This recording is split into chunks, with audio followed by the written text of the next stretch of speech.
We have Monarchs, DDD action, and even some little White Forest action. You guys smash the living crap out of that subscribe button so you guys don't miss out more awesome content. You know, I'm happy to see that, you know, some of this Monarch stuff is kind of coming to fruition, because honestly, it seems pretty fun, honestly.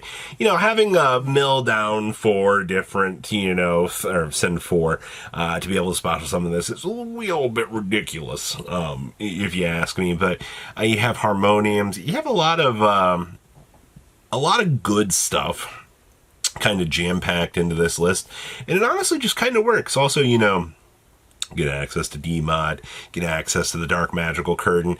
I can't possibly imagine why this deck is effectively actually having a good time working, but you know, it's making its strides here, so it all kind of makes good old sense to dear old MK40 why the Monarch Challenger is doing good. Also, you know, even for 60 cards, I think this list just flows very, very nicely. Next up here, we have DDD's Nuts. And honestly, I'm glad to see that, you know, they're getting their priorities straight with the traps.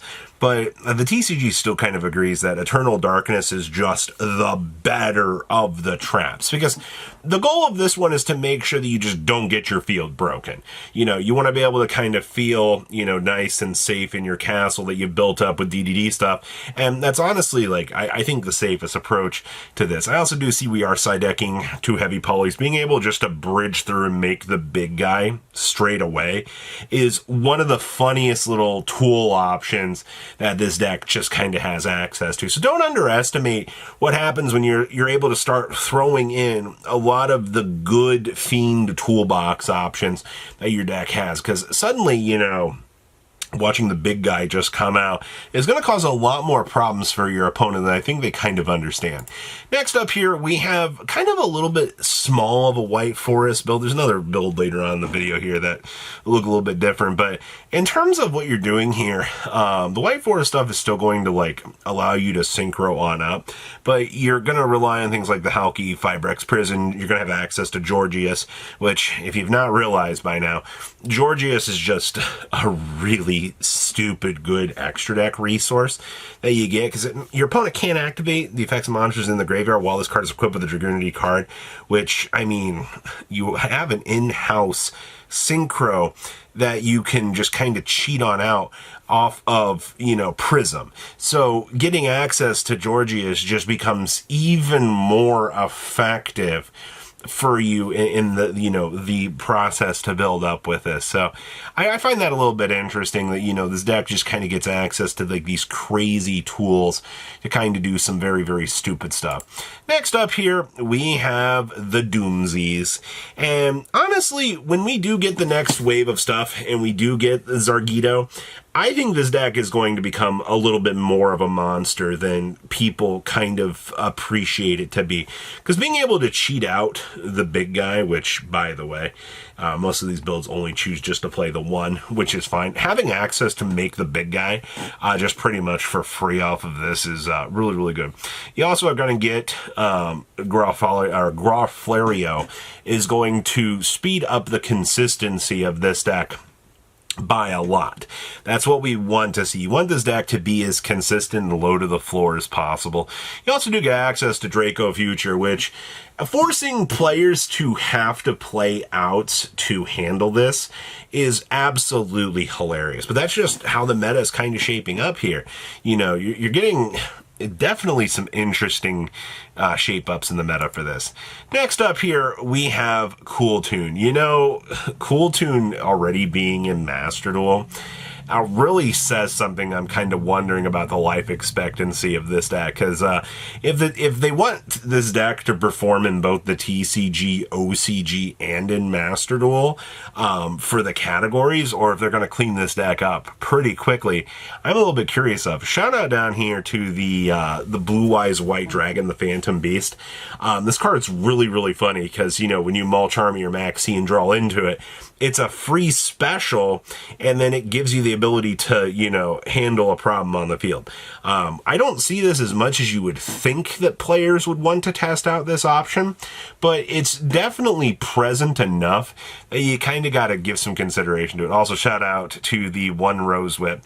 Rose Whip is still very much a main seat driver right now, doing its thing. And then, hey, we have the Spellcaster pile. So, this is the build of the deck that I wish we could get access to, but because the OCG has Borreload Savage Dragon, you know, this deck does a lot more crazy stuff than it should be allowed to do. I mean, we also know that there is more Witchcrafter stuff coming in the future, which is probably going to speed up some of this stuff.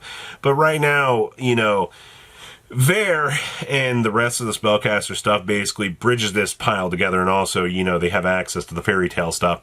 Having Snow be in-house and searchable for your deck really changes a lot of the ways that I feel like your deck kind of operates, and it does kind of make things a little bit more broken, to say the least. So I'm happy to see, like, the Spellcaster pile is kind of performing, because you do have to give this deck some merits, man. Like, they've been developing this for a little while, and it's really performing in some good directions.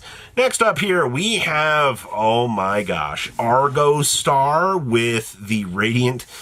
Okay, well, first of all, the Radiant Typhoon package is doing the same thing the Speedroid stuff is doing here.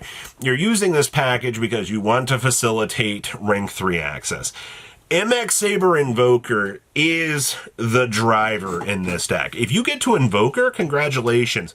You're able to pivot on into your entire lifeline, which is very, very, very good. I mean, hey, level 4 Earth Warrior gives who you're getting access to. As soon as Glorious Audra comes down and you're able to start pivoting into the trap cards, and it's like, hey, suddenly your entire deck turns on. Well, you know, congratulations. I also love the fact that we have... yeah, their Maul Charmy situation's great. 1 Fua, 2 Purlia, side decking one of each of the additional Maul Charmies, just in case you need access to them. But it's also because, you know, you have access to, you know, cross out Designator in the main deck. What a choice. Next up here, we have Crystrons. OCG loves their little Crystron options, but this is actually kind of an important thing to look at, because this gives you an idea of how the TCG is going to structure this deck when we do get access to Harmonium, because Harmonium is going to make a lot of the already existing Synchro decks a little bit better. Maybe not in, like, the direction that I think people want this to go in, but I think things are really going to change here, people. I think we are going to see some of the coolest little shifts within deck building in a little while. Also, you know, this deck gets to play Fallen and Virtuous, which has already turned into probably solidly one of the best options within the game right now, just to be able to, you know, handle threats and things that, you know, your opponents are throwing at you. So the answer is yes. This is pretty much how Crystron's going to look in the future. And also when we, you know, do get the Dark Strike Fighter. Card's pretty good. This was our other White Forest deck I told you we were going to look at. Now, this build is playing the legendary Fiendsmith package because getting access into Desiree is pretty good. I will say, though, congratulations to the OCG for not sticking Wave King Kaiser in this build. For the first time, I have seen a Fiendsmith package that is not bridging with that package. So that's actually kind of refreshing, actually, to actually see that. I also see, you know, a lot of Dominus love in here between Purge and Spark, which is kind of interesting, honestly. You just got to be careful of how you're going to get locked, which I don't think matters. We're also going with triple the Field Spell as well. Field Spell definitely is showing... we've seen... most of the decks have been playing one Field Spell.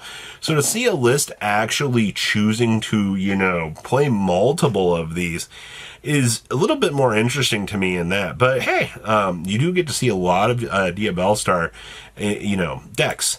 And then we have, oh boy, the Spright piles. You know, it's crazy to me to see Spright Blue limited to 2 because this card has failed to do so much in the TCG, but I got to give them a little bit of, you know, a shout out here. Like, they're pushing for this. Also, you know, Tri-Spright is still kind of a real deck to a degree, but, you know, for the challenge that this deck looked like it had, I mean, you're just rolling through some interesting options. Definitely one of the weaker lists we've seen, but it's got some options. So what you guys kind of think about everything here? Please, leave a comment down below, tell me what you guys think, and I will see your beautiful faces back here in a day, guys. Patrons, thank you.